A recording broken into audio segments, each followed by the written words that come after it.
Good afternoon, everybody. Good evening. Good night. Yes, we're kind of international, so it's good something or another. Welcome to Mountain Bears. I'm Aeson Knight, and of course, with me tonight in my co-host seat is Techy Joe. How are you? Doing great. How are you this evening? Halfway evil and almost pissed. I need my jaded glasses on. But that's always the fun things of living here in West Virginia. Yeah, really. Absolutely. Absolutely. Definitely had a fun week. We dropped from the high 50s to almost the low 20s at least. Yeah, in a day. Yeah, pretty much. Yep. And then the next day it was 16. I'm like, fucking really? Yeah, really. Yeah. And that's just one thing. Then we have the legislature who has apparently lost their minds. Always. Okay. First off, they leave the equality bill die on the floor. They didn't vote on it. Yeah, that one I don't think was Fairness, West Virginia has been trying that one forever, and this was the first session it actually looked like it was going to get somewhere. And then the minute, I think it was Carmichael, started getting some negative feedback, he was like, no, never going to happen. Bye. Right. And it's like, Carmichael, grow some brains. Look at what has occurred in other locations. When these bills have been passed. However, they wasted 4 days to pass a bill to teach the Bible in school as an elective. Well, yeah, and my home county started this crap. We know who started this. Yeah, Mercer County pulled this one in with Bible in the schools. Had to go through a massive lawsuit to finally shut that down. And now we've turned around and we're trying to make it an elective. Can we stop? Teach theology, teach philosophy, teach Latin. Yeah. Latin. Very good language. Great for reading old scripts. Yeah. However, if they're going to teach the Bible, then they're going to have to teach all 56 of them. Well, yeah. No, well, here's the problem, though, is right now the idea of having this class as an elective is bad enough. Just imagine you're a teacher in the Mercer County school systems, and randomly, you have like half your students, 2/3 of your students, 3/4 of your students evacuate your class just to go take part in a different extracurricular activity. And that's what was happening with Bible in the schools. It was indiscriminate. Right. It may be pulling everyone out of chemistry. It may be pulling everyone out of history, out of math, out of science, out of whatever. Like it wasn't an elective course. It was basically a club, but it jerked students out of the classroom. Right.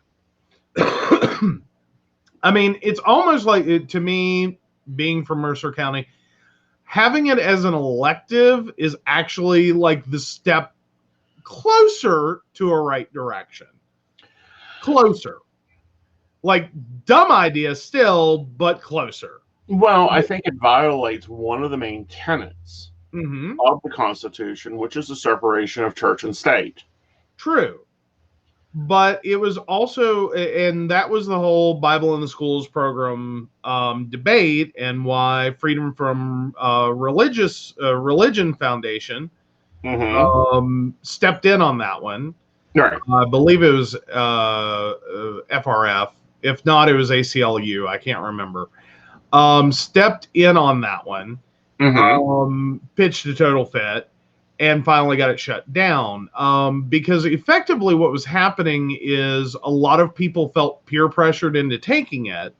2, it's not an elective. 3, it's interrupting instructional time. And then the kicker is, that while you're kind of in a way getting credit for it, you're not. But you're also just totally screwing up the school every time one of these sessions takes place. Right. Like you're grinding entire classrooms to a halt. You had teachers that just planned for it. Uh-huh. And we only have a limited amount of instructional days. Right, but these were this one little organization was basically throwing a whole wrench into that. Right. Yeah, they had the instructional day, but they weren't there. Right. And then you had teachers that literally just planned for those of us who may have been left behind to just do nothing. Like, put your head down, take a nap, work on your homework. Right. You don't have an instructional day. Right. If you're not that religion, you don't have other activities planned. Uh-huh. It's like total. And furthermore, why should they be getting out of class? Right. Well, the idea was it was the equivalent of being in band, being on the football team, basketball, soccer, whatever. All of those are extracurricular activities that do occasionally interfere with instructional time. Not much of it. Well, in some cases, it can be a lot.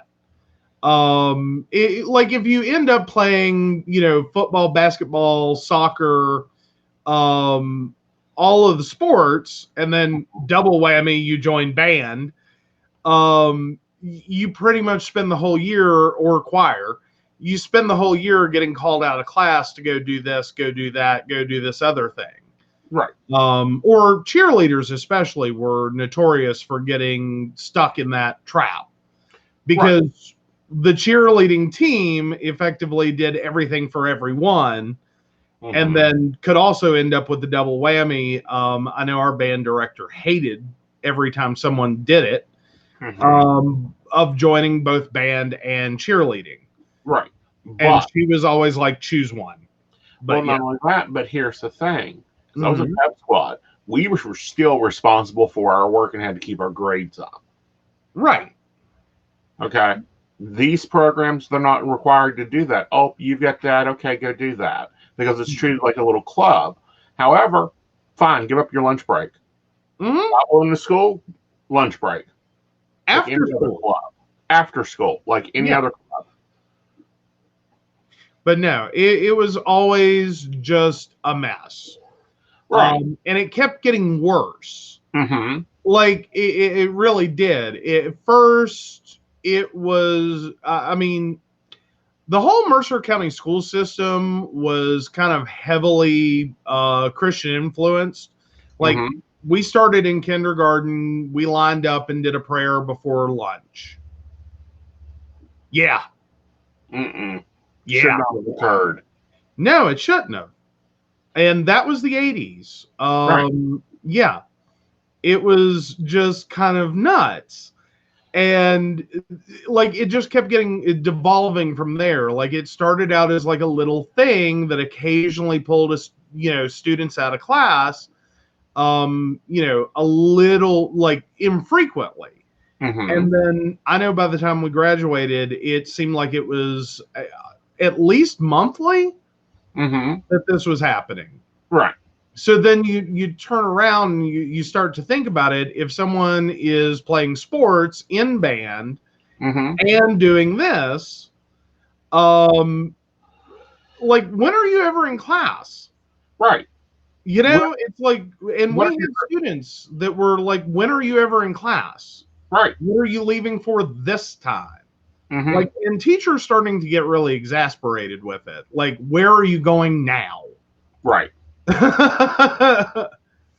Like, when am I supposed to teach you? Right.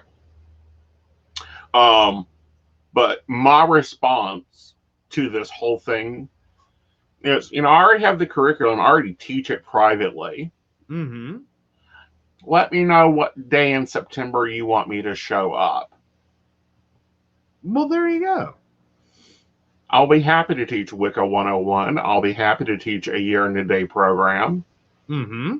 Well, yeah, modified for 9 months and a day. No. If they can come to band camp in the middle of July, they can show up for ritual in the middle of July. Oh, yes. Absolutely. You know. But no, it's, I mean, the whole concept was ridiculous. And then, I mean, so, and that's where I'm coming from when I say, like, the idea of it being an elective class. Mm-hmm. So, you know, it's not interfering with instruction time. Right. As in, you're making what I would call a potentially bad choice if you do this all the way through. Right. You know, like taking one elective, like take whatever you want. Not going to kill you.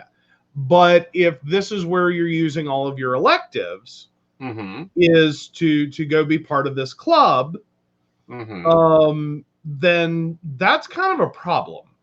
Right. The other problem that I see here is if you've got Bible school in school, then you need Wicca, you need Islam, you need Jews, you need every other of the 5,200 religions, I think was the last listing. Right. As an elective class. Yeah, and good luck finding enough teachers to fill those vacancies. Either that or it becomes one giant multicultural religion experience, which would be phenomenal. Yeah. Unfortunately, that's not really what it's about and has never been what it's about. Right. Like if it had have been, I think in many ways everyone would have been cool with it. Well, I think they would have been cool with it, but I also think it would have been a much different experience for the children. Mm-hmm. We're already having problems with test scores. We're already having problems with students getting enough qualified electives to go into college. Well, college entry has gotten far more competitive than it's ever been. Right. Like that's just straight up. It's more competitive than it's ever been. And that is often where you end up with people in everything. Right. Like that's literally what's happening is you end up with people who are taking everything, joining every club, every, opportunity they have. Trying to look like, a better candidate for college. Right. And again, there's a separation of church and state. There's been separations of any religion and state since the founding of the country. Right. Everyone always yells Christian nation. No, we weren't. Sorry. Founding fathers were Taoists. And it's very evident through the Thomas Jefferson documents that we were never set up to have any type of religion taught within any governmental system. Right. Now, you made a comment, and I'm like, I'm sure that they're already prepped and ready for it. Because this isn't the first time that this organization has come up against this. And it was as soon as I told you about this being passed. Oh, refresh my memory. Church of Satan. Pardon? Church of Satan. Oh, yeah. Yeah, no, Church of Satan is fun. We love Church of Satan. Everyone should love Church of Satan because Church of Satan will show up and be like, oh, you want to have a Christian monument? Hi. Let's also get involved here. Because I do like Church of Satan just for the fact that they show up and go, well, if you can have one, it's a can of Pringles. You can't stop at one. You're just going to have to do all of these. Right. And let's roll that ball. Like we will push this ball into your court. And so if you're going to have your Ten Commandments monument, if you're going to have your, religious club elective, if you're going to have whatever thing, the Satanists are always quick to show up and be like, we want to play too. Hence why I love the Satanists. Among many other reasons. Not that I want to join, but I have an appreciation. It's like, I have an appreciation for the political work they do. Because they've done a lot of political work that people do not realize that they do. They do a lot of charity work that a lot of people do not realize that they do. That are unbiased, influential. They're out, they're about, they're doing things. And I think a lot of other religions that are non-secular could take some notes. Well, yeah. And community involvement is kind of the key. Right. And that's a lot of what we've seen Christianity kind of shifting away from. Some of your primary denominations, the ones that have been around for seemingly forever, are still there, still doing it, still, being active in their communities. Right. Often quietly, often without a lot of things. Right. And I can appreciate that. It's some of your newer evangelical movements that are coming through and getting, like, their idea of community service is to show up at an event and tell you that you're going to hell. Right. That God hates fags, that, blah, blah, blah, blah, blah. And that this is their idea of community service, winning souls for Jesus. One insult at a time. Never really proven to work. Like, I don't know anyone who's ever been to, like, please feel free to tell me if I'm wrong, but I don't think anyone at, what was the event last year? Pagan Pride. Yeah. I don't think anyone went, I think I made a bad life decision here. I'm going to go join that group. Right. Or like, no one showed up for that. Right. And it's kind of like the Reading the Children's program that was in Morgantown. Still haven't seen any volunteers fill that thing. No, but there were apparently at least one volunteer to kill the children. Yeah. Or at least threaten the drag queens in a way in which, children look like they could get killed. Right. But yeah, and this is where I really have an issue, is that this is legitimate to them, a form of community service. Right. Like, they really, truly, honestly believe this is serving the greater good. Which is like, hi, which gospel did you pull that one out of? Well, no, but which insanity did you pull that one out of? Well, yeah, like, because I'm just sitting here going, I miss the gospel of Saint Bastard. Because that's where I'm at. If you're going to kill children or threaten adults in a way in which children are going to be, innocently killed bystanders, you're screwing up in your life. Right. Like, point blank, I don't care what religion you are. Right. But especially in that scenario, it's, no, you're making a bad life choice here. Run away. So, yeah. Yeah. Well, and for me, I've always had this stance. I have no problem with other religions doing things. As long as it's all on an equal playing field. Right. But our government is filled with unequal playing fields. True. Very, very true. And I think a lot of that has has sprung out of the Cold War era. Right. That as well, the Cold War era being the height of it, and World War II being the kickoff. That effectively we started in the 40s, World War II, with this very strong kind of nationalism and religion. You know, the ugly heathen Germans who are just horrible, blah blah blah. And then we got into Cold War era and Russia and atheism. And yeah, it got ugly.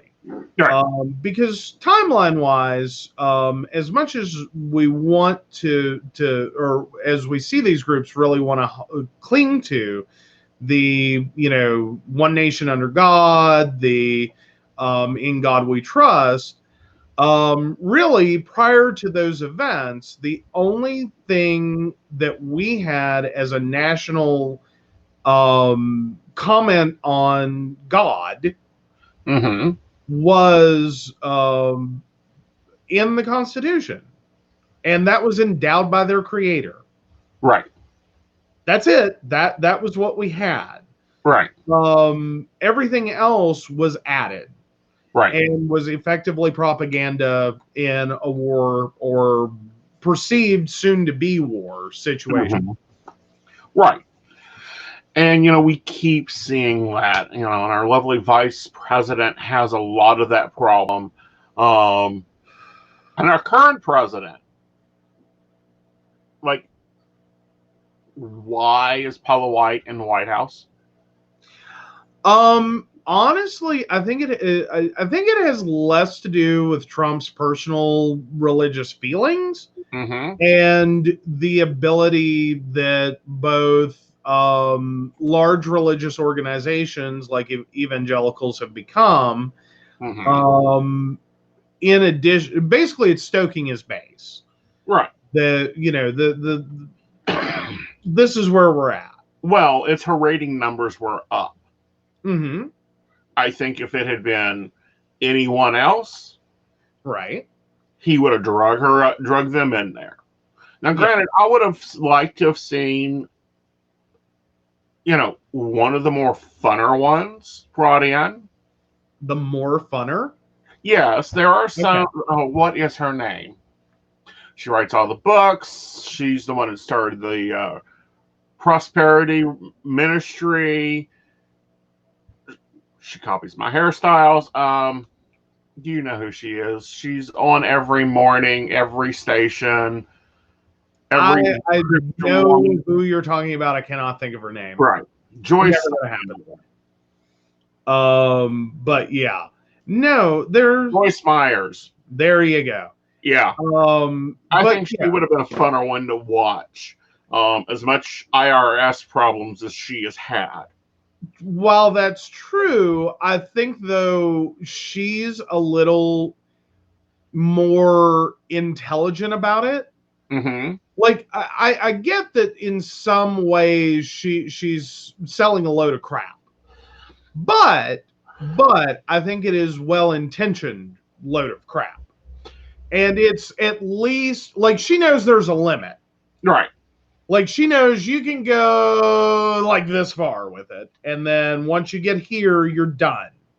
Like don't keep going; it's going to get bad.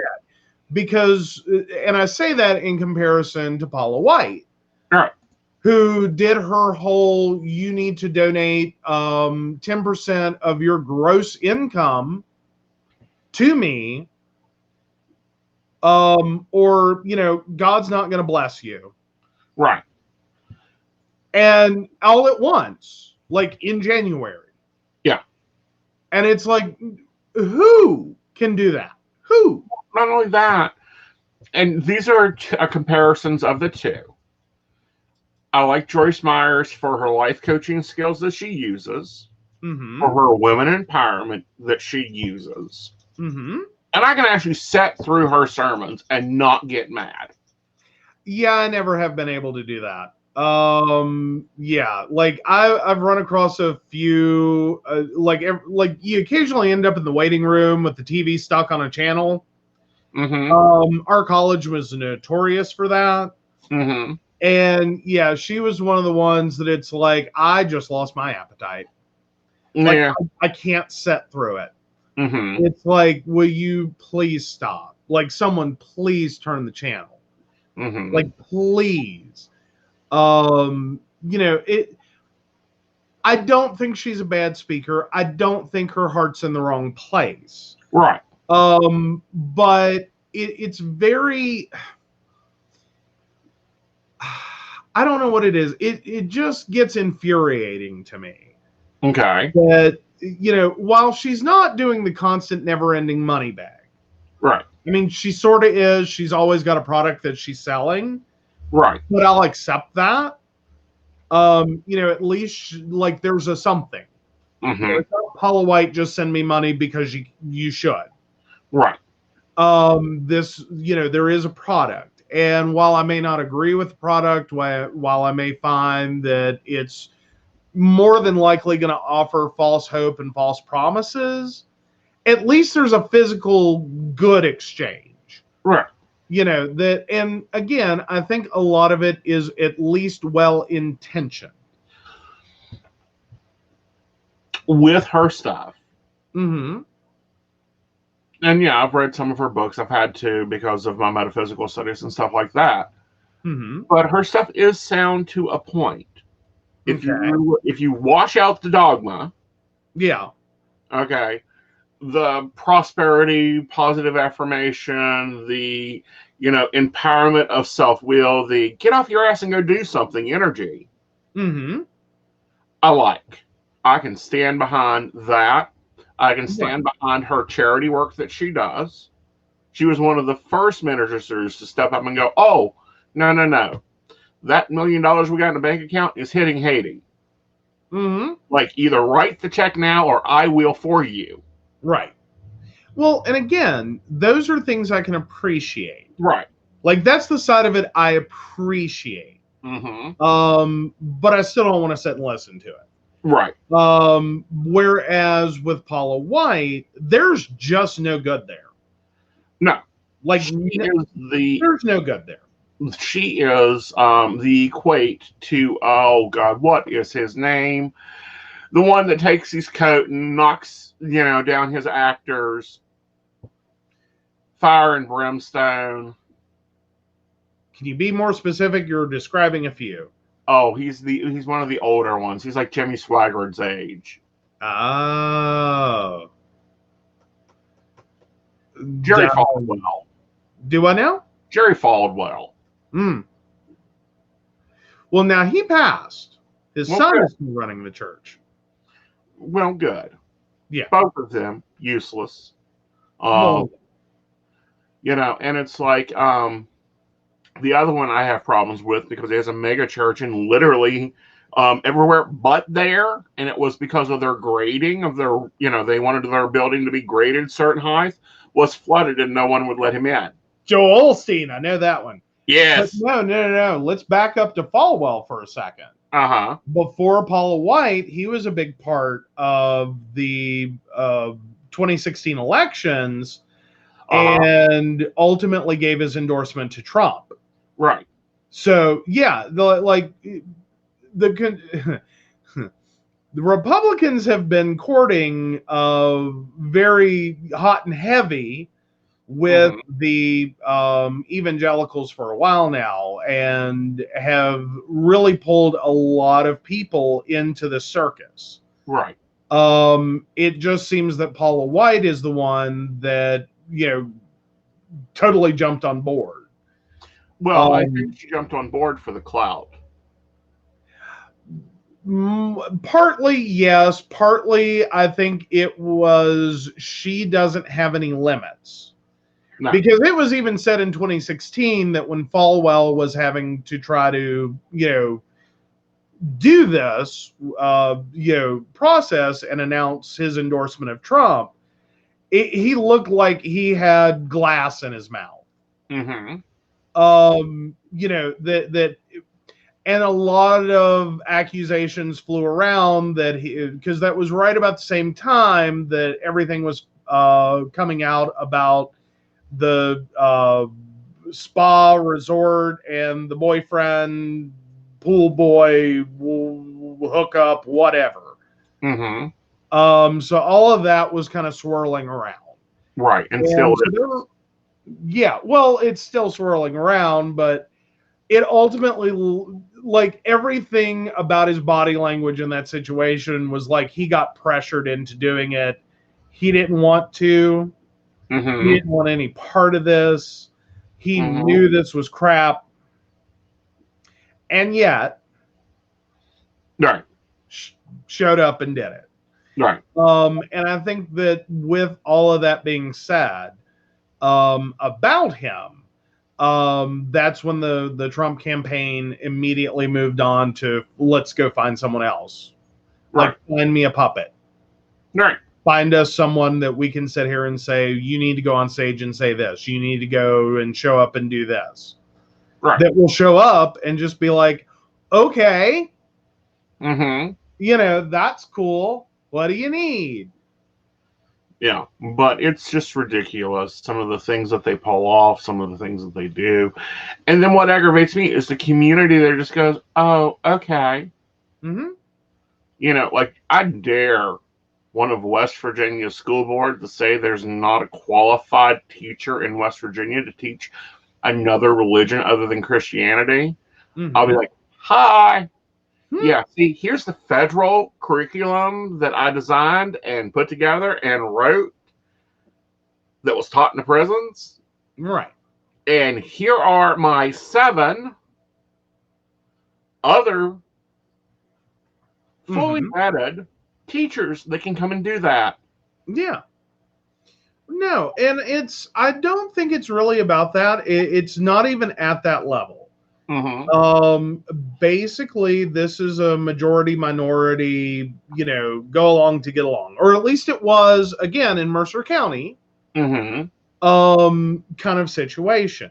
Right. That was the thing. Is you're going to go be part of Bible in the schools because otherwise you're going to be the heathen child. Well, I was interesting to learn that whatever high school Morgantown High School is, the high school in Morgantown, they actually have an Earth Magic club that meets on lunches and after school. That's a club. That's a club. We like clubs. We love clubs. Great. Yeah, and I recently, I was really impressed to hear that was in the schools. Not as a sponsored club, but was being, activated in schools. That's the only one I've heard of. Now, granted, we had the little Wiccan clique back in high school when I was in high school, or the spooky chicks, as they were called. So it's not a big thing. It was more so of a, those are the ones that are like playing with tarot cards and pendulums, and we all had our different books that we had ordered or was able to get down with wildflowers to get with our parents in tow. But that's been going on for a while now. But I think if it's going to become an endorsed, and if it's taught as an elective, it's endorsed, it has to be all encompassing. Well, it should be. But then again, welcome to West Virginia and this wonderful legislative group that we've had. That is actually getting accolades for everything they're doing. Like, that's the unfortunate part in all of this. Right. And then you have, we have Patrick Morrissey showing up. Not specifically on this issue. But I did see that there was a poll recently that he was connected to. That, if the election was held today, who would you vote for? And I believe it was Trump or Bernie.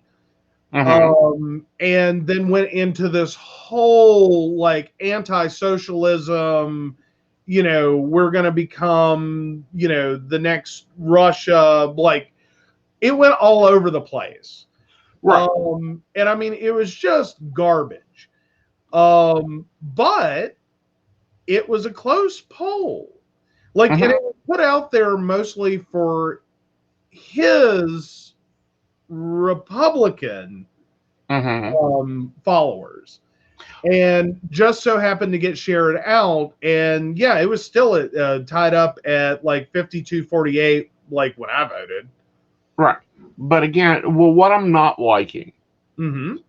and it's kind of aggravating me because I'm seeing it go on across nationwide, is when Bernie wins something, Mm-hmm. they don't point out that he won the delegates in this state or that state. It's more so, well, this one and this one came in second and third. Well, that's cute. Who caught first?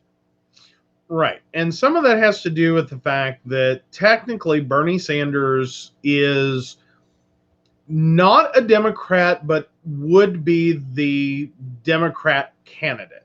Right. And I think that's where he keeps getting the short end of the stick in terms of news reporting. Right. It would kind of be like for me, for instance, if we had an election for the officers of a Wiccan pagan association, and my name is put up for president of this organization, but I'm not Wiccan or pagan. Well, technically, you're pagan. Well, no, technically, I'm an atheist. That makes you pagan. So, but ultimately, that's kind of the scenario we're in with Bernie. Right.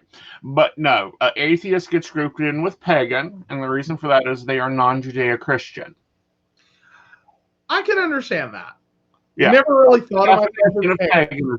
Anything non-Judeo-Abrahamic Christian. Okay. Well, fun. I was just going to go with heathen.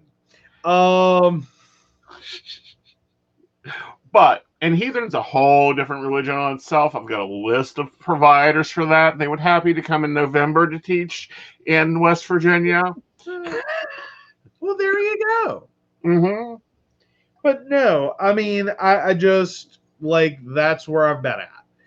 And I've seen that happen before. Is when you have the non-representative, it can sometimes turn into its own like, well, but they're not really one of us. Well, again, I still think the power ticket would be Bernie Sanders and Elizabeth Warren teaming up, president and vice president. I don't care who takes which office. I think we'd have a landslide. And I think here's the big problem right now is that's already turned into a cat fight. Like that's not gonna work. I don't. While I think you could get a President Warren, Vice President Sanders to maybe happen, I don't think you're going to be able to turn that one around. You're not going to have a President Sanders and Vice President Warren. Just because I don't think she could really, like, if she were in charge, if she were the president, I think she could suck it up and deal with Sanders and just kind of rub his face in it. Well, see, I think that she can. Okay. But I think that they need another backroom deal like we got out of when Obama and Hillary were running. Yeah. But I don't think we're going to get it. I don't think we're going to get it. It would be interesting to see if the following would happen. Okay. President Sanders, Vice President Warren, Secretary of State published Petey. Mayor Pete. Mayor Pete becomes Secretary. No one wants to say his last name. Nobody can. No one wants to say his last name. Right. Because we're not even sure how to, and we giggle every time we do. But again, I think that would rock the country. And I think that we would see a wide awakening of a lot of young voters because you've covered all quarters. Potentially. I don't know at this point. I honestly, it's starting to feel like November is going to be a coin toss. Well, I'm hoping November's much better than a coin toss. I'd like a silver dollar toss. Well, You know. But I also think that we would see, and guys, go out and vote. Especially our BLT. Get your ass off get your heels on, get your ass out to vote. Unless you're going to vote Republican, and then feel free to sleep in. If you're GBLT and you're voting Republican, there's many more. You're going to go see your psychologist. Well, there's that. Right. But yeah, so yeah. It's just been a weird news week.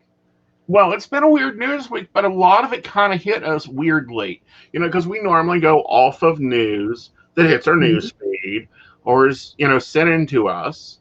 Mm-hmm.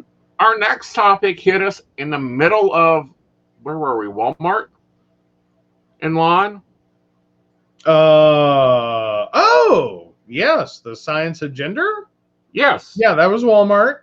Yeah. That was Walmart. You were all excited. You thought it was an article we could just go find. Turns out Time just did a whole magazine-sized publication. Exactly. They done a special edition, which is rare. Mm-hmm. Let's be very interesting.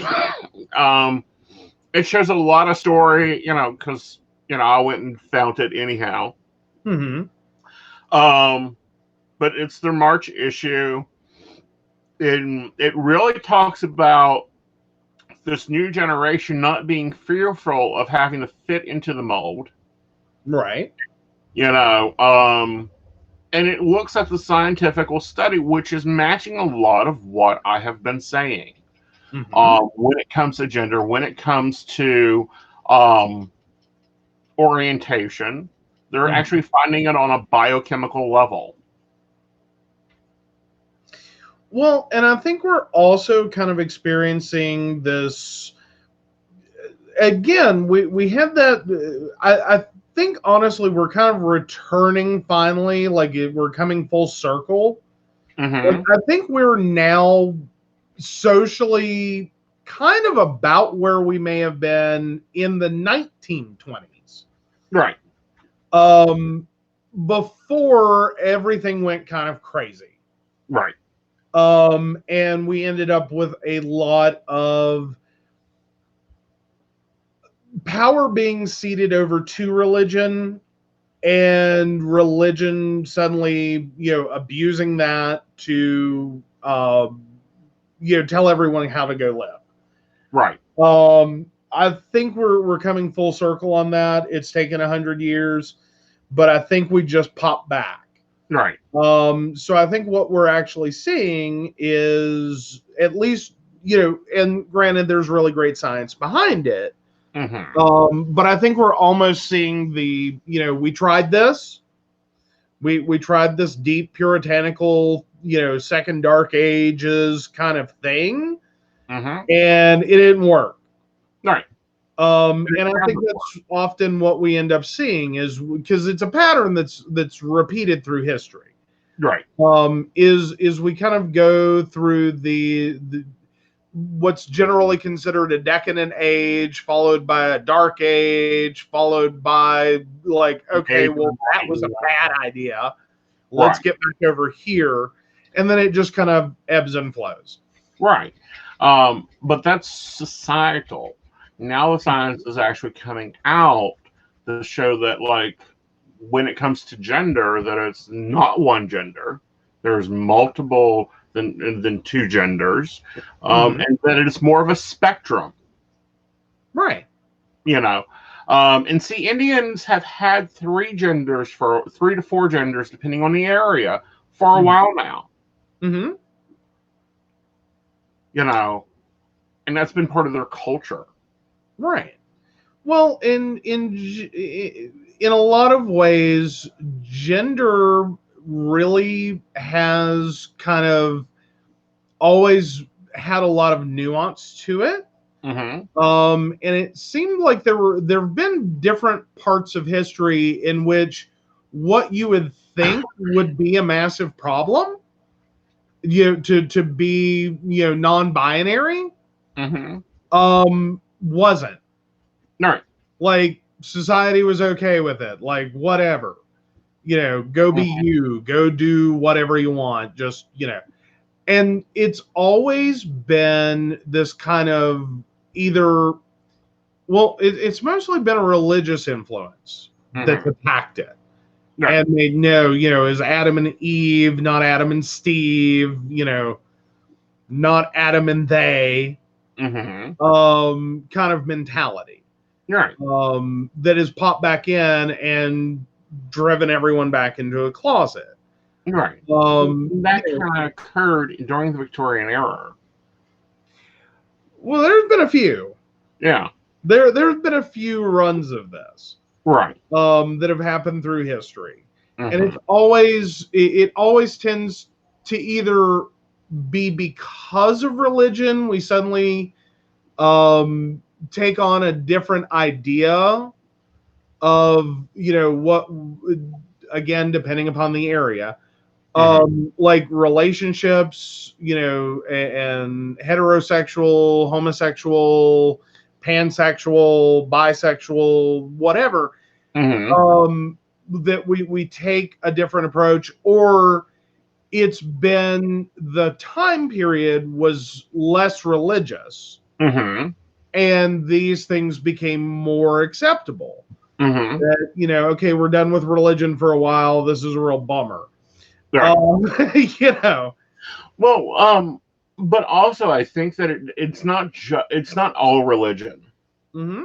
I think it's more so it's the influence of the Christianic religion, and the Christianic religion after the late 1800s.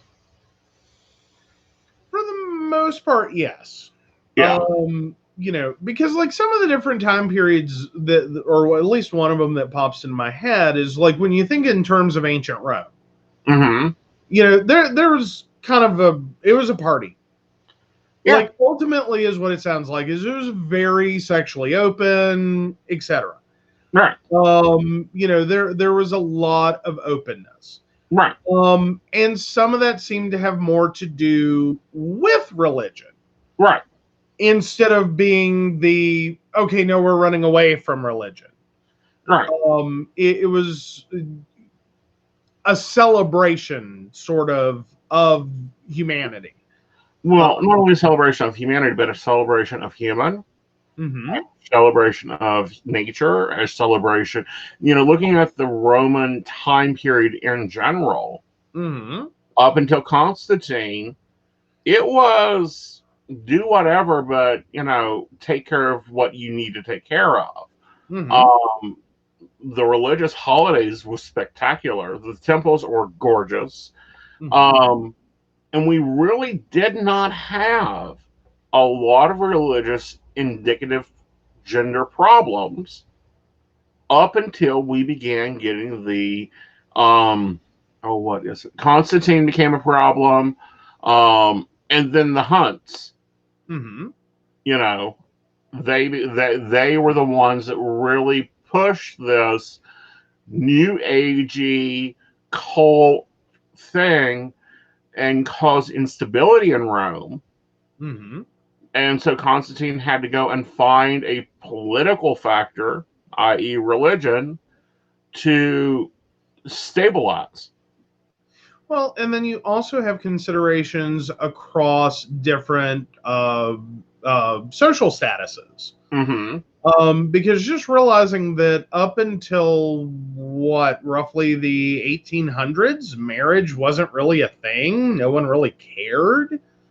And then late 1800s, it became a little like it worked its way down the social classes until you end up in the 1900s, in which marriage was a big deal.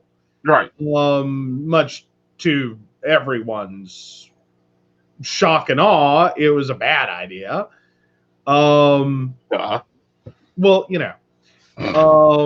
because Then it was what it is very much now. Mm-hmm. A um, Well, property exchange. right. It was property exchange, and to assure transfer of wealth and power. Right. That was it. So if you weren't landed gentry, Mm-hmm. if you're a scullery maid and a butler, or you're the blacksmith and the working in a field, Mm-hmm. you do whatever you want. Right. No one cares. Right. It's not until we society-wise start really moving into this different perspective on things, Right. that suddenly this all mattered, Right.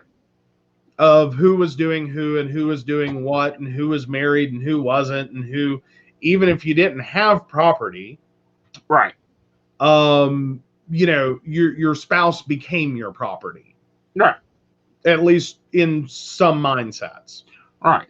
And then, late 1800s is when we started seeing um, husbands and wives that are not legally married. Right. They did not have a religious ceremony, but they became legally married because they were together for so long. Or if nothing else, they were at least following religious tenet. Right.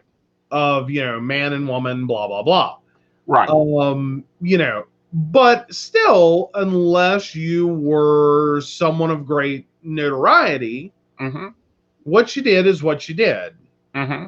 Where you went and who you were with and what you were doing were your own business. Right. And that got us through the 1800s into the 1900s. Right. Mostly. Some variations on a theme. Right.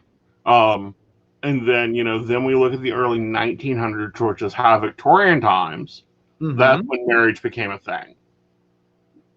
Yeah. And piety became a thing. Mm-hmm. And, the outside image became more important than the inside image. Well, and more importantly, that's white American history. Right. Or white history in general. Right. Then you have a whole world of culture. Mm-hmm. And different takes on the concept. Right. And what, marriage was. And we're mm-hmm. now even redefining what marriage is in mm-hmm. this country. England has been redefining it for 200 years. Mm-hmm. Africa's redefining it. Turkey's redefining it. I mean, because we as a worldview have a really crazy quilt of what marriage is. Mm-hmm. Well, and then in addition, it's not just that we're redefining marriage as much as we're redefining relationships. Right. Because if nothing else, a large part of what I've seen is rejection of marriage. Mm-hmm. That there are a lot of people that, like, it almost seems to be, and especially amongst LGBTQ, it's like we finally got marriage, and then we decided we didn't want it. Well, I don't think we didn't want it. I think some people didn't care. And right. We're still in that generation where it's like, what? Huh? But moreover, I think there was a social fight for it based solely on you can't have it. Mm-hmm. It's like a game of keep away. Mm-hmm. You can't have it, so suddenly everyone wanted it. Right. Then when everyone got it, everyone's like, well, great, I have the right to. Right. And that's all I wanted. Right. I didn't want it. I on a personal, individual basis, mm-hmm. may not have wanted to do that. Or right. may, even in that moment have thought, yeah, that's exactly what I want to be able to do. And then somewhere along the way, a funny thing happened. Mm-hmm. Is that in spending so much time thinking of relationships and marriage, we suddenly found ourselves questioning why we wanted this to begin with. I think we wanted the legal rights. Right. Well, the equality of it. Yeah, the equality of it.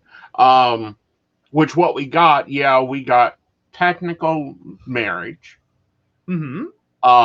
Governmental recognition of relationship, which is what Which is marriage fine. is. That's all anyone, I believe, truly asked for. No. Because that's how it started. No, that's how it started. Was can you recognize civil union? Right. And ultimately that got thrown back, at least in the U.S., got thrown back in our face as you're not getting gay married. Mm-hmm. At which point we're like, well, that's not even what we asked for.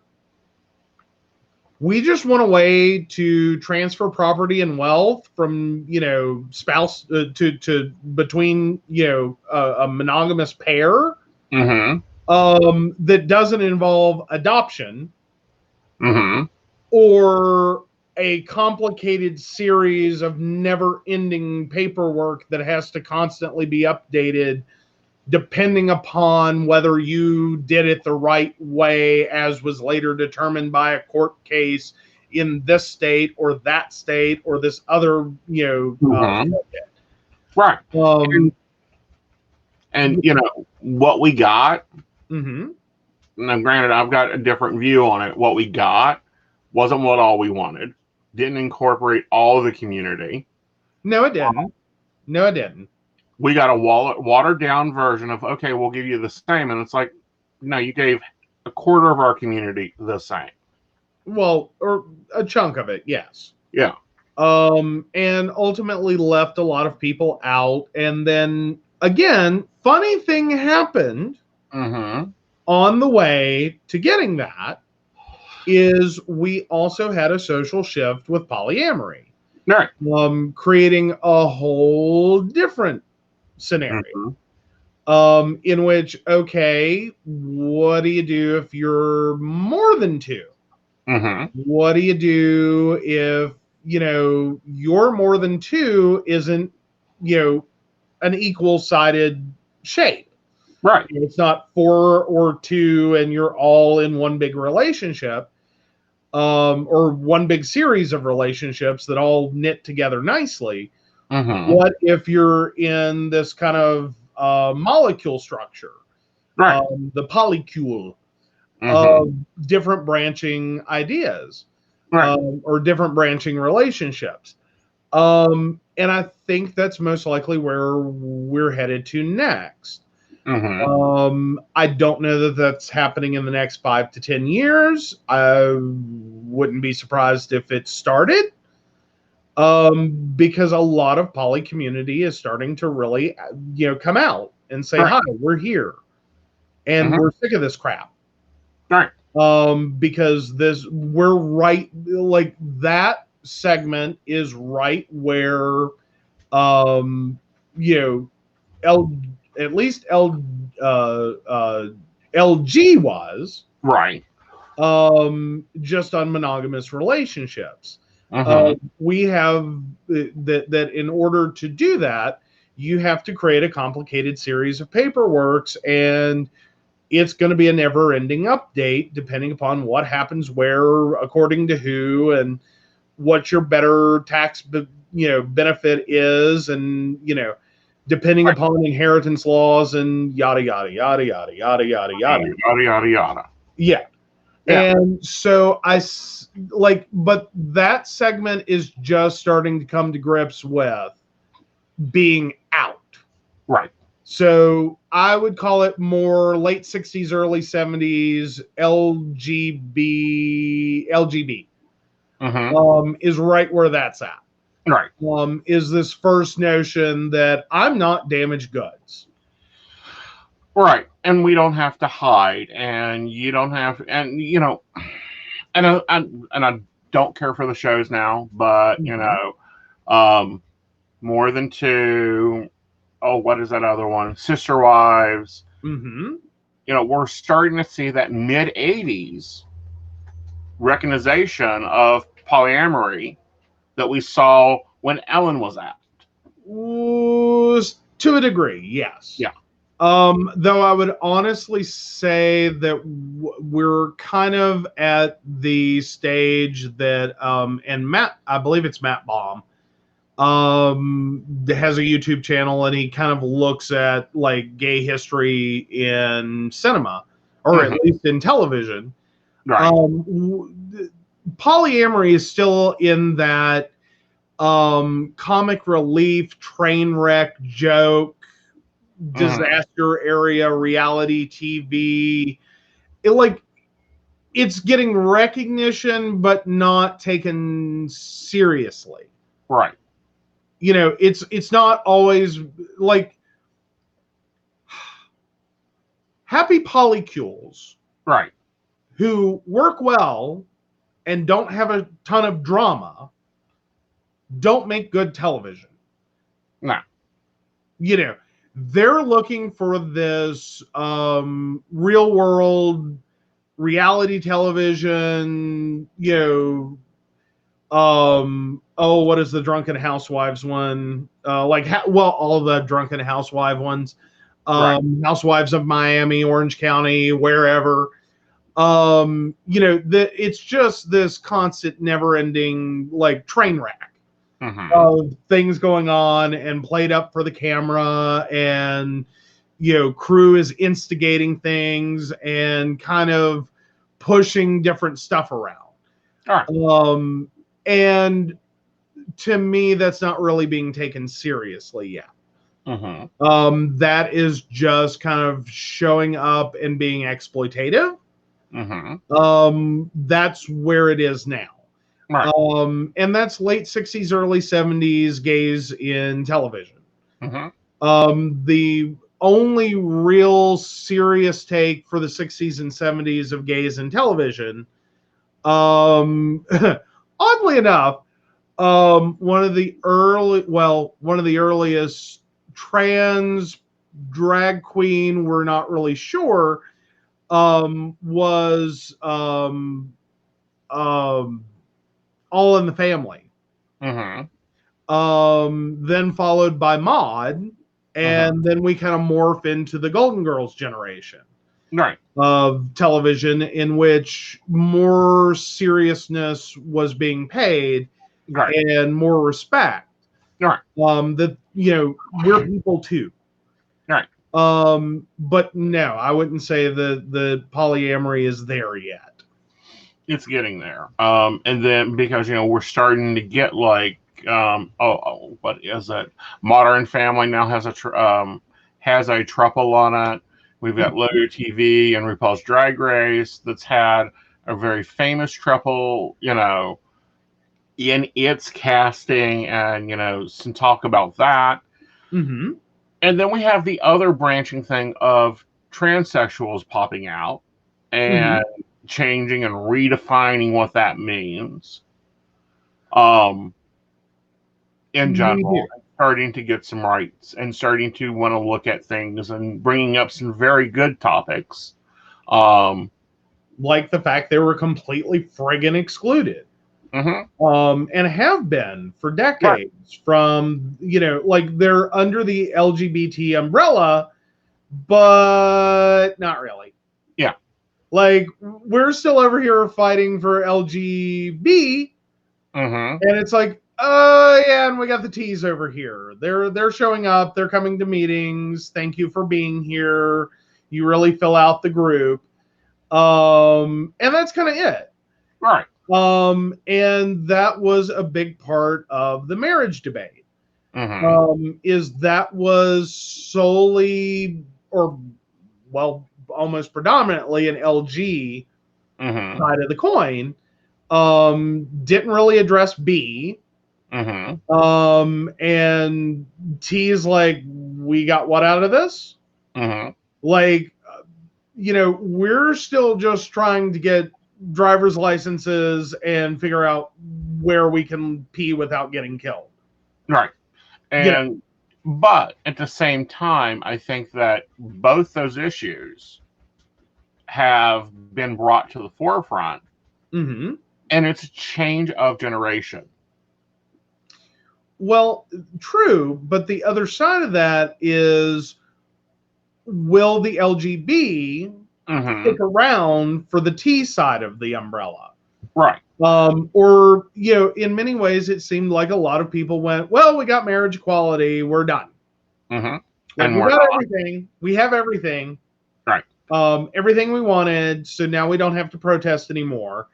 And I know that was one of the big things kicked about in that moment is no, that wasn't the only thing. Right. That was a big one that became a big rallying point. Mm-hmm. But we still have employment discrimination. We still have housing discrimination, and that's happening all under the umbrella. Right. That's not just an LG, B, or T thing. Mm-hmm. That's an everyone. Right. Um, Now, and bringing that up, but mhm. I want to deal with that, but I want to go back a second when I Okay. say the generational thing. Mm-hmm. My generation Mm-hmm. transitioning, and you were done. If you go from male to female, You're a female. you're a female. End of Done. discussion. There's no Go be a female. right. That's not this new generation. No. And I think honestly, you have a lot of the '90s to thank for that. Mm-hmm. Not in a good way. Mm-mm. Not in a good way.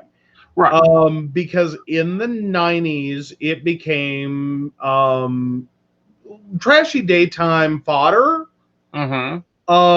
To do the I have a secret. Mm-hmm. My boyfriend doesn't know that I used to be a man. Mm-hmm. That really kind of sparked this very ugly side of transitioning. Mm-hmm. Of the for people who transition and like the generational version you're talking about, Right. that was it. They were done. Mm-hmm. Like there was no need for activism or visibility or to continue fighting or Right. to fight. Right. I'm going to transition and then that's it. Mm-hmm.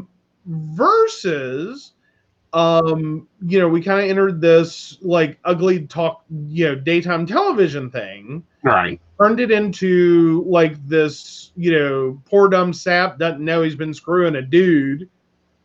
Ugly, ugly, ugly version Mm-hmm. of what it means to be trans. Mm-hmm. And ultimately, I think that had a big protagonistic effect in making, being out, being visible, being, seen, and not just like no longer was it acceptable to transition and pass. Right. It was no, we have a very screwed up, gender system Mm-hmm. that's very cruel and hateful to people that find themselves trans, Mm-hmm. or not part of the binary, or not part of social acceptance Right. as their gender. Right. So with that, we kind of it's moved the struggle into the it's not going to be enough. Mm-hmm. Um, in addition to Mm-hmm. all the struggle that people who transitioned went through, Right. from crap medical to back alley, like sex reassignment and um, uh, body modifications, Right. all the way to institutionalization and everything else. Right. And that's part of history that needs to be brought back. I think we're losing it, is the trans history. I do like that Pose has brought that up. Mm-hmm. They haven't brought up the dark side of it yet. I'm hoping they do in season 3. But and I think that's something I don't think the current generation is getting. Okay. Is like the older generation. John goes to Taiwan, which, by the way, if you're looking for gender reassignment, that's the best place to go. John goes to Taiwan, and Susan comes back, and it's still Susan. well, careful using the word it's. But no, it wasn't. Susan still had a driver's license that said John, a birth certificate that said John, and a lifetime of having to repeatedly out themselves. That ultimately, even though you transition and it's over, it isn't. It never was. You had more than likely a large collection of legal paperwork that didn't correspond to who you were. And so you were constantly, every time you wrote a check, every time you applied for a job, every time you went to the airport, every time you showed up in a legal capacity, while you can do a lot, even with a legal name change, the gender marker, the straight binary gender, all these documents betrayed you and made you subject to ridicule and mistreatment. But again, all that was part of that Taiwan package.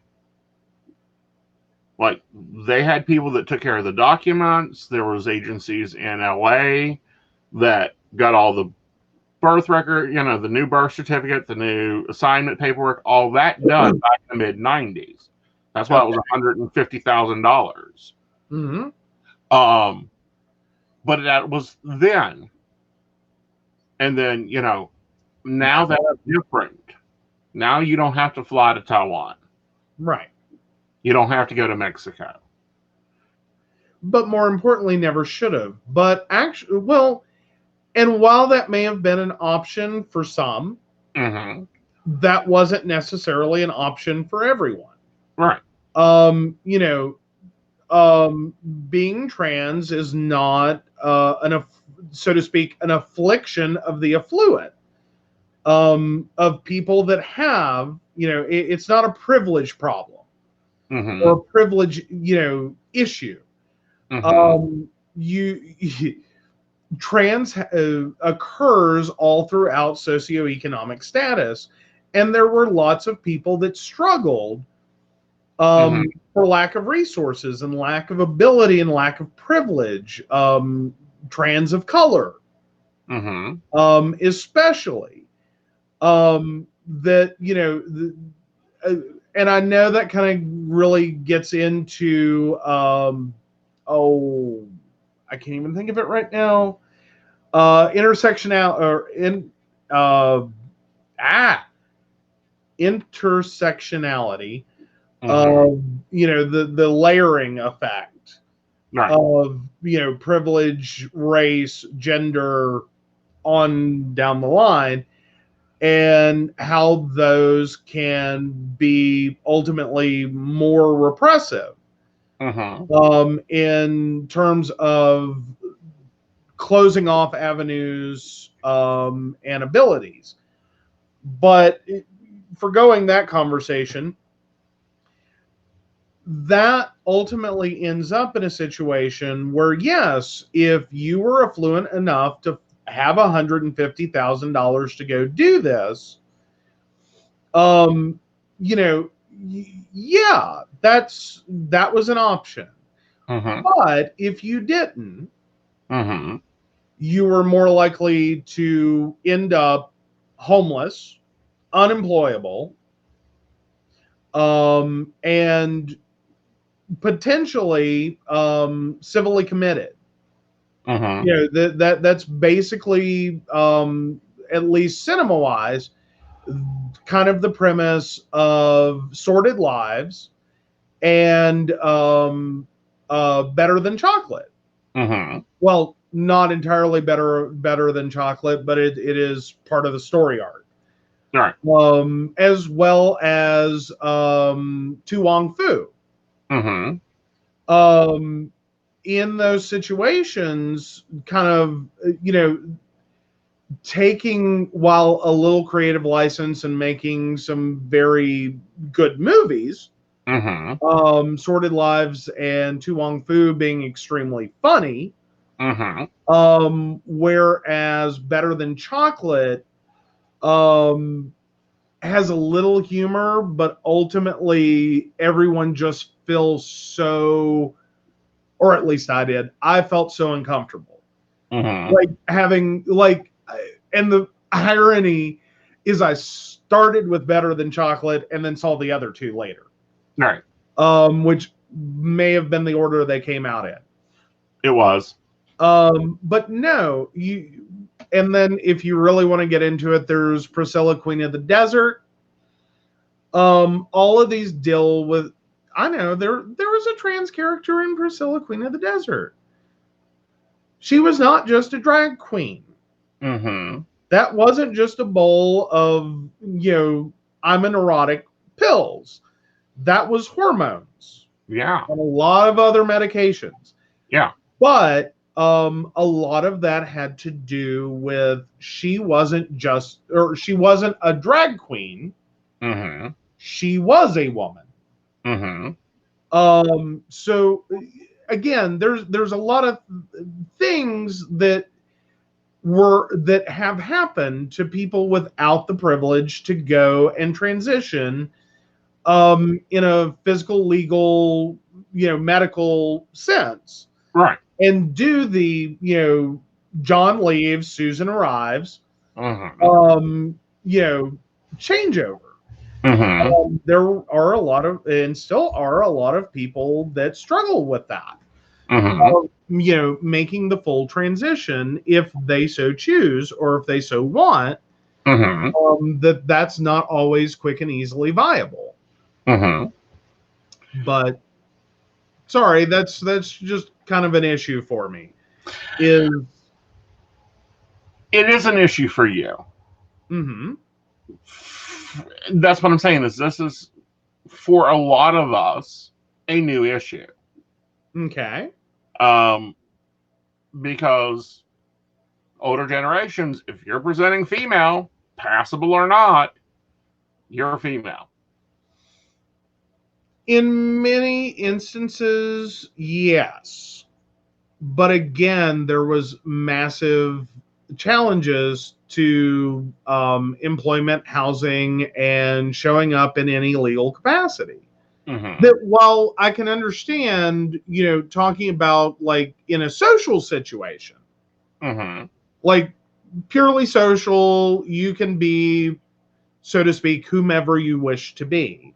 Right. And see, that was the case up until, and even up until the Patriots Act. Mm-hmm. When birth certificates were not that big of a deal. Right. Social security cards were not that big of a deal. It was a simple, well, here's my legal work. This is my preferred. And it was like, move on, move along, type situation. Mm-hmm. Patriot Act came down and it became a whole different ball game. Right. People had credit cards in their preferred name. People had other IDs other than driver's license in their preferred name, college IDs, military, not military, college IDs, professional IDs, whatever. Mm-hmm. Bank accounts and everything else. Yeah. And then after 9/11, we did kind of go through an identity crisis in terms of you have to now prove you are who you say you are, and you've been that person since birth. Because everything starts with the birth certificate and runs its way forward. Right. And again, that created a lot of issues for trans people. Right. Just in terms of, okay, see, I was born this gender. I transitioned to this gender. My name was this. I've been going by. I have bank accounts and other, assets in that name. I may potentially have employment in that name. Just because no one was really caring Right. But and then How all of often a have we sudden, gotten jobs and it's just like fill out your W-2. All right, right, fine, throw it in a file. right, Yeah. So that was another change that grossly affected the community. mm-hmm, Much like Dahmer did, and that's all during that era. yeah, And I think that people are still trying to catch up with that. mm-hmm. Mm-hmm. And that's what I'm saying is it. I can understand that for a period there was a potential, Right. that you could at least socially exist without a lot of questions. Right. But you were still always in a potential risks of every time you encounter a legal entity, Mm-hmm. in terms of law enforcement, court system, anything that was going to run a background check, anything that was going to actually scrutinize your documentation up to and including the medical profession. Mm-hmm. Anywhere in there, you would potentially run into that exposure. Mm-hmm. You could ultimately face a lot of problems. Right. So no, I think there was just a lot of trans invisibility. Mm-hmm. That no one necessarily wanted to know. Mm-hmm. Like, as a general populace statement, no one cared. Coupled with, um, in many instances, people could shelter those sides of their life from each other. Mm-hmm. Internet's kind of killed that. Post 9/11 world kind of killed that. Right. In terms of people being outed, people being, shamed, and just in general, that we no longer live in a world in which, at different points you could disappear. Mm-hmm. That has become increasingly harder to do. Right. It used to be the old story of, the young ingenue secretary gets knocked up because she's cheating with her boss who's married. Mm-hmm. And then she goes and becomes a nice, respectable housewife 2 states away. Mm-hmm. Yeah, the internet's not really letting that happen. There's a lot more of a problem disconnecting from your past. It's not as easy to just show up somewhere else with a different name and all new ID and go about, your life. Right. So yeah. Yeah. But I think it takes people time to catch up with that. And I think that's what we're seeing a lot out of the trans movement. Mm-hmm. Is it being shown a lot of that's not an issue from the older crowd. And the younger crowd going, oh, but it is. And it's like, okay, all right, educate me. And I think that takes a bit. And I think the GBLT got used to some things that, okay, this is just how it is. Mm-hmm. And this younger group is going, no. Why is it? Why is it this way? Right. And, the workarounds and the differences between the two is a lot of difference. Right. Right. So I'm glad to see Times doing this. I'm glad to see Times picking up and moving things, and showing it off. That, hello, science has been backing this for, I don't know, 100 years now? Actually, more than that, because sexuality and gender identity have been studied since the late 1800s.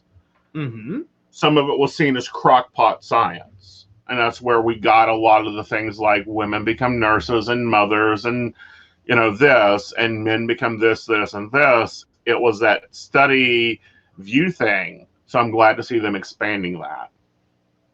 Yes. Yeah.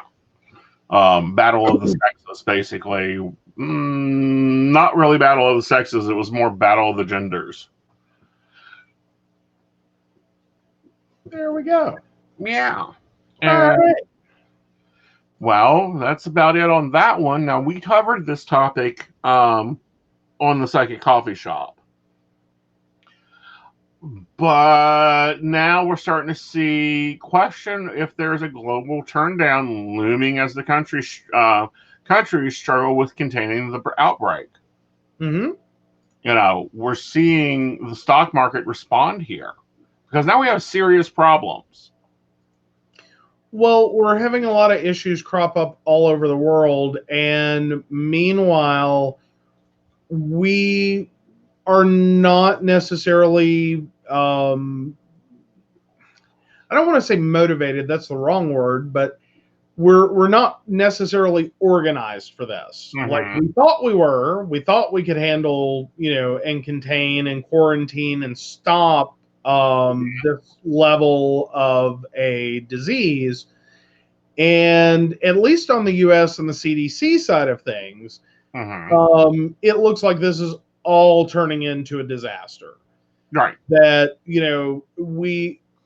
the fact that there was a patient at UC Davis that doctors suspected had come into contact and been infected, even though they could not demonstratively prove that.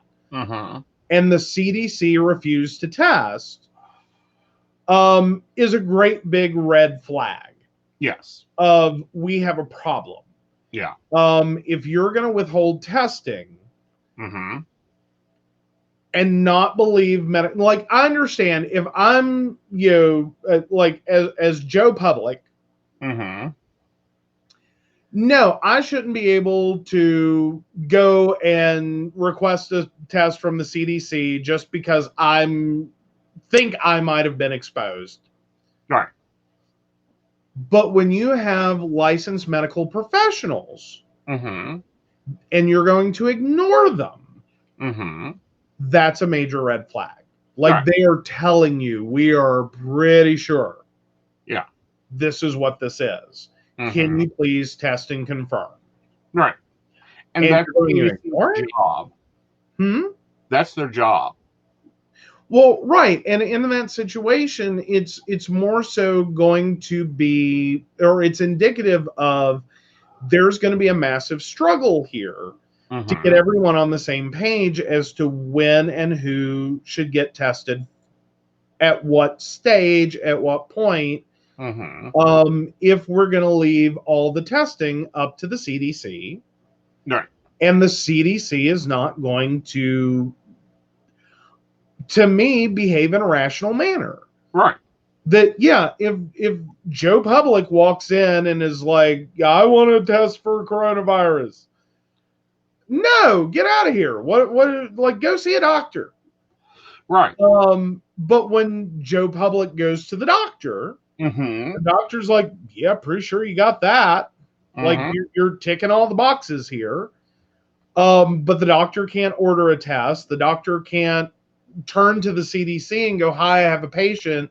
I can't trace how this happened. Right. But everything's lining up. Can you please test? Right. And the CDC is going to shut them down? Like, why is that a thing? Well, that's, and then we look at the week's Dow Jones averages. Monday, they lost 1,000 points.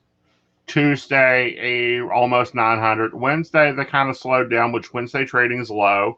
Anyhow, for everyone that wants to know, it was 125. Thursday, another 2,000 points. And then almost for the whole week. So Friday's numbers are still coming in, but we're looking at a drop off of 12.75%. That is something that has not been seen since when the bubble bursted back in 2008. Right. And ultimately, I think it is shaking the confidence of a lot of investors. It would be my take on it is that you're in the midst of one of the largest countries for production Mm-hmm. of goods is at kind of the epicenter of this. Right. Then you turn around, and when you realize how important China has become to the global market, Mm-hmm. yeah, Right. and then we're turning around and we're running into this virus popping up in more and more countries. Mm-hmm. Yeah, it's getting very, very scary that this isn't under control. Right. And that we may be facing a very massive health epidemic. Right. That we haven't crossed the threshold yet of epidemic, Right. but we seem to be hurtling towards it. And no one really seems to be able to pump the brakes on it. Well, as of Wednesday, Mm-hmm. for those watching this in the future, 83,000 cases in more than 50 countries has been infected, according to the World Health Organizational director. So, I think we can call this a pandemic now. I don't know. Have we technically, I'm not sure where we are yet. And I'm going and checking numbers really fast. But yeah, I don't know where that works out at the moment. Mm-hmm. Just because it seems like I don't know. The last numbers I heard were nowhere near there. Yeah. And that's why I'm kind of reacting as you say that and going, what? Uh-huh. But yeah, that would be absolutely frightening. Right. But yeah, okay, here we go. New York Times, where are we at?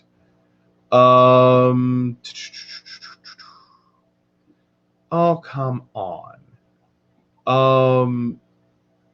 Well, the New York Times, as of right now, there's new unexplained cases reported in Oregon and California. That was 25 minutes ago, as of, Friday the 28th.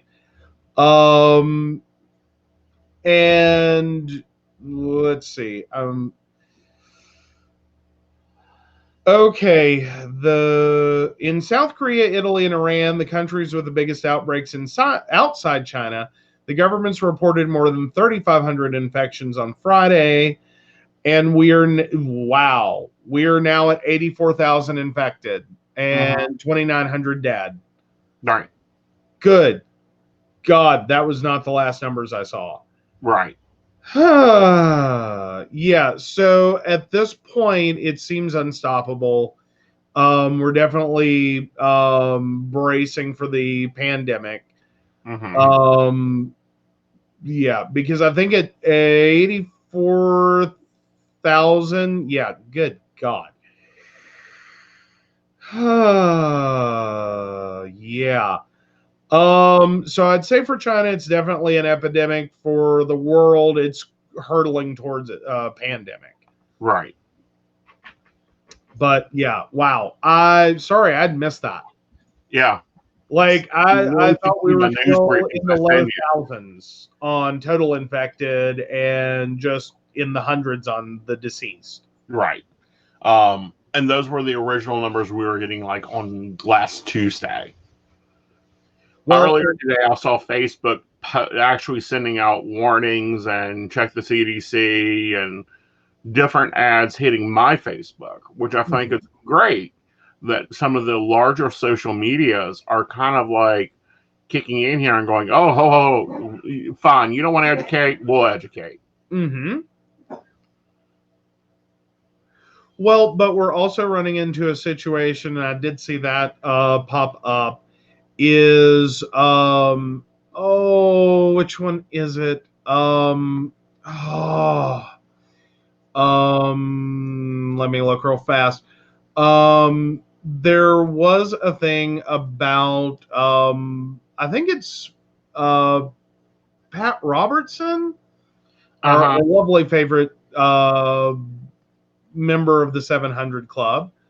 Well, he's a member of the 700 Club, but I also think that he should be a member of his local insane asylum. Well, yeah, there's that.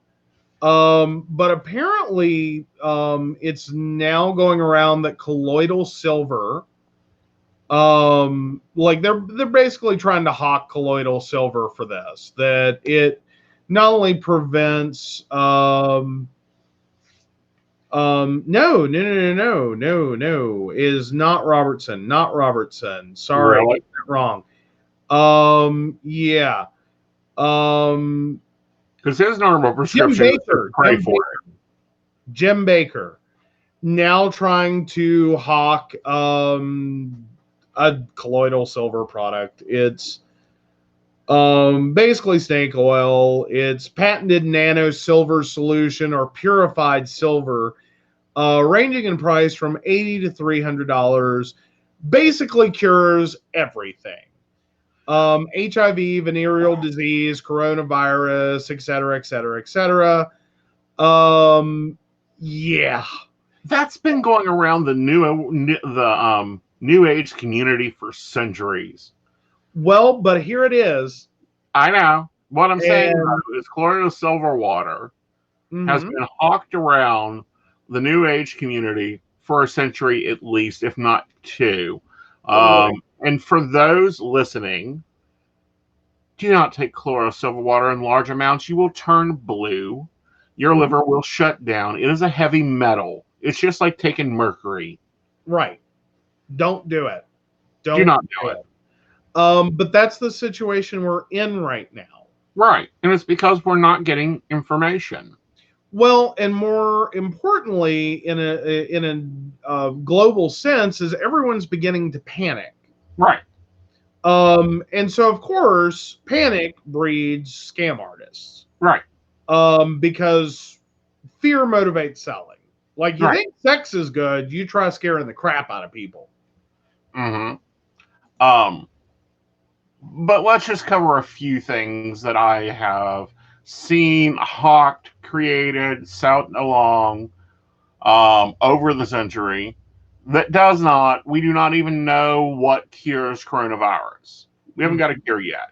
No. We know that it looks like a flu molecule. We just aren't sure. That's why Trump says, this will probably blow over by April. Idiot. When did you become a doctor? Yeah. Colloidal silver water. Why it somewhat has good uses for antibacterial outside burn care. Internally, it's bad for you. Yeah. CBD oil has a lot of wonderful uses. Not sure it's going to work. Is not it. Yeah. Apple cider vinegar, great antibiotic in small doses. Well, and again, not for everything. Not for everything. Not for everything. And bleach was the other one that's being brought up as being hawked. Yeah. It's already been hawked for curing HIV, which it doesn't. But it's also being hawked for this, is drinking bleach. Literally getting people to drink bleach. Don't do it. Yeah. We get enough in our water already. It can kill you. Yeah, enough chlorine in the water already.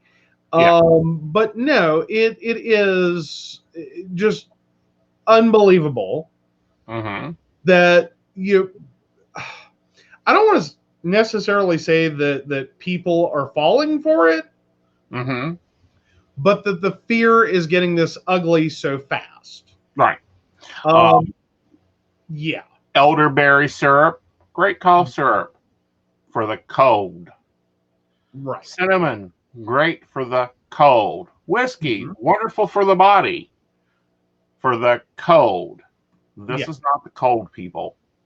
No, and moreover, that totally skips around what's actually being recommended.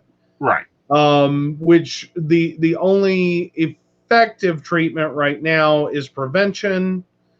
So think about it as your no glove, no love of the coronavirus stage, is that, trying to basically avoid it.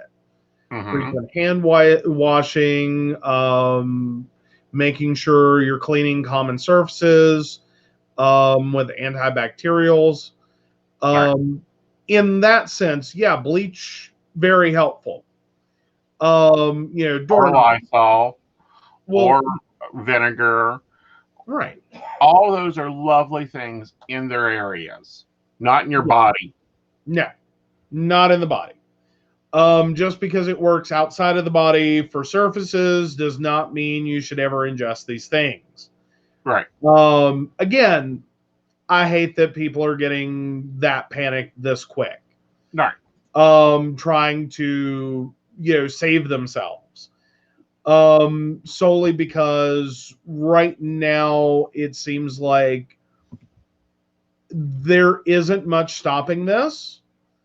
And I'm, I guess, more traumatized that instead of trying to do things that are helpful and encourage these activities, like, again, cleaning common surfaces, avoiding, and working actively, politically or socially, on companies and school systems to stop going to these places, stop coming out if you're sick. Right. Like, where were we on SARS? Where were we on H1N1? That you didn't get the message. Right. That forcing your employees and creating, systems that force your students and again, your employees to show up at a public facility while they're sick. There's your gateway. There's your problem. Stop doing that. Right. And I want to cover the proper control of this. Okay. Avoid contact with people who are sick. Avoid touching your eyes, nose, and mouth. Stay at home when you're sick. Don't come out and see us. Nope. Cover your cough, sneezing with the tissue, then throw the tissue in the trash yourself. Clean and disinfect frequently touched objects and surfaces with regular household wipes or sprays, including your phones. Follow CDC recommendations for face masks, which I've seen some of those are really nice. They're not the surgical, some of them are not surgical. Wash your hands with soap and water for at least 20 minutes, or sing happy birthday while you do that. After you eat, blowing your nose, coughing, going to the bathroom. Okay, before we get to OCD level, reread that how long to wash your hands, because I swear to God, it's not 20 minutes. It's 20 seconds. There we go. Or sing happy birthday. Yes. And of course, grab your alcohol-based hand sanitizer with at least 60% alcohol. And wash your hands as soon as it's available. These are what you should be doing. These are what you should be able to do. Some changes that will be going on tomorrow is I'll be shuffling the cards instead of my clients shuffling the cards. Doing things differently that way. I think a lot of people will also be seeing things done differently that we normally do for cold and flu season. Or should be. Yeah. Should be. Yeah. And that's a large part of it is stop and think. Yeah. Because I've seen that happen in companies. The least clean things are usually on your desk. Ironic as it sounds, people will think about doorknobs. People will be scared of germs in bathrooms on toilet seats. But I have gone into situations where I have picked up a keyboard and I swear to God, you could shake out a forest of like just dirt, debris, and nastiness. All of this is like, all of the suggestions are great, but if you fail in one area, really think about it. There's a lot of surfaces we touch commonly without thinking of them. Right. And more importantly, there's a lot of secondary surfaces we then touch. Right. Again and again and again, like you brought up, cell phones. Very important. Sharing cell phones, probably not a good idea right now. Like, Right. try to curtail that. Have your wipes ready. Alcohol wipes, please. Don't spray them. Just a quick little alcohol wipe will be fine. Do not spray or submerge your electronic devices. That will not end pretty. Right. But a simple alcohol wipe is very effective. And just like really start to think about what you're touching. Like seriously, point blank, start having an active thought of what am I touching? Why am I touching it? What like how many other people have touched this? Right. And paying a little more attention, like where you're shopping. Yeah. We all have gone to that nasty corner store that it just never looks clean.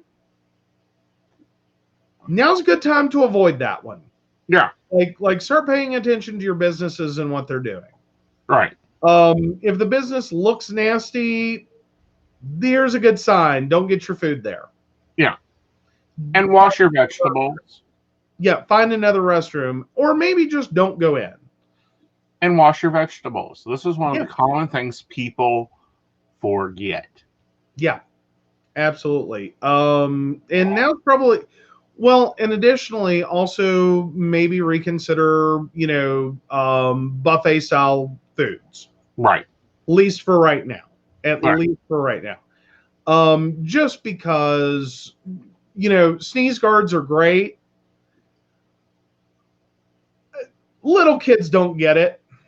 No. Little kids are shorter. I know restaurants that have signs and no one ever pays attention. Right. And again, you're coming into contact.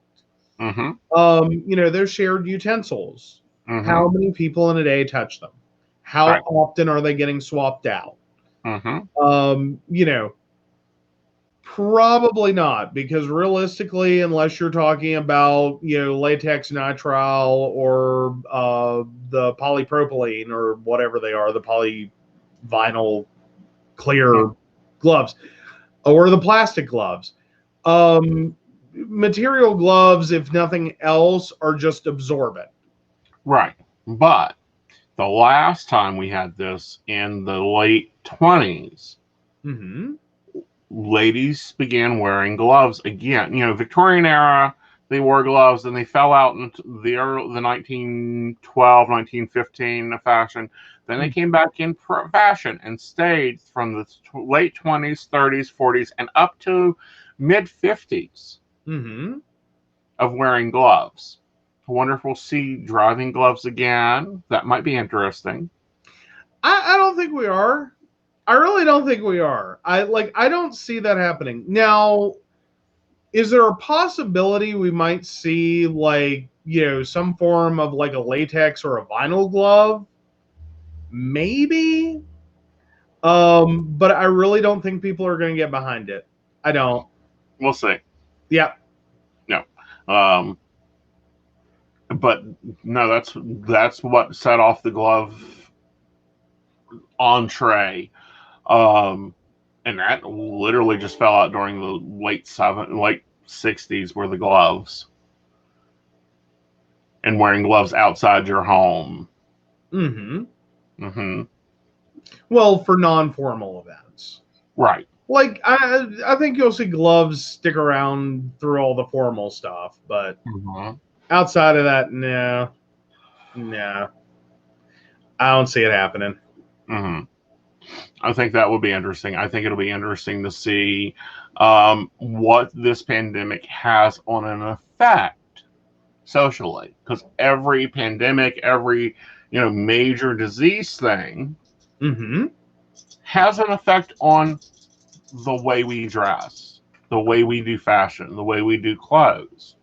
Well, also how we think about or what we do in general. Mm-hmm. Again, you go back to early HIV, Mm-hmm. and the AIDS crisis. There were a lot of changes there, Mm-hmm. in the way we thought about healthcare, even. Right. Once upon a time, there were reusable syringes. Mm-hmm. And you would see, doctors with, this kind of metal and glass syringe. Mm-hmm. They got Once upon autoclaved a after each use. Yeah. Yeah. And, autoclaving was good enough. Mm-hmm. But then somewhere in there, no one wanted to see that. Well, Disposable. that's when we went through, and that's when the disposable. It didn't have much to do with HIV. Mm. It had more to do with the availability of disposable. We became more disposable as a society. Mm-hmm. You know, when my father went in to be an orderly, because you weren't men weren't orderlies; they were always orderlies. Mm-hmm. Um, Everything was reusable. Everything was autoclaved. Everything was washed, sanitized, pressed, and brought back out. Mm-hmm. Now you go into a hospital, everything's disposable, right down to the blood pressure cuff. Pretty much, yes. Yeah. There's some, the equipment isn't, but a lot of the components of it are. Yeah. And should be changed for every patient. But again, we've run into, even within the last couple of years, hospitals that are making serious errors in equipment that has to be sterilized, not disposed. Mm-hmm. Or, and more so, I was talking about around the world, with the HIV crisis or the AIDS crisis and the HIV, early days of HIV. There were still large parts of the world, granted third world countries, that were still using autoclavable implements, such That as was still being used in the 80s. I mean, even IV bag, it wasn't an IV bag, it was an IV vial. And they use it, uncap it, autoclave it, which basically means they put it in an oven at 500 degrees because it was believed that nothing can survive that. Mm-hmm. Basically, throw And it true, through most things can't, right, as long as it's properly sterilized. right. But that's what we've run into, is even in 20 10 2015 2020, we're still running into medical facilities that have problems with this, Right. that aren't getting it, Right. or have processes that fail, Right. People that that can't count. huh People that can't count. or that. Yeah. But no, there's a, disposable is best. Always. Um, eh, but you do run into situations where you do have to reuse equipment. Right. And making sure that equipment is being properly cleaned. Right. Like, now's a good time to kind of hold off on surgery if it's not an emergency. Right. But I don't think we'll see that happening for probably another 6 months. I don't know. At the rate this is spreading, I think it is going to have that a lot of people are going to be very scared to go to a hospital if they're not already sick. Right. But no, if it's an elective surgery, like, now's a good time to stop and reconsider that. Especially with, cases popping up sort of randomly now. Right. That we don't have good, clear lines. And so now you have people that don't have that clear connection at least in their head, to even think they have a problem. Right. And see, here's the other thing that isn't widely being covered is that the two doctors, that was a couple that discovered this in a lab in Canada, have now disappeared. Like, they were recalled to China and they're gone. Okay. Erased off the map. Oh, wow. Yeah. Yeah, it's getting scarier. Yeah. So, Yeah, I don't think we anyone's don't have the comfortable with it. original scientists that tells us what they saw in our petri dish.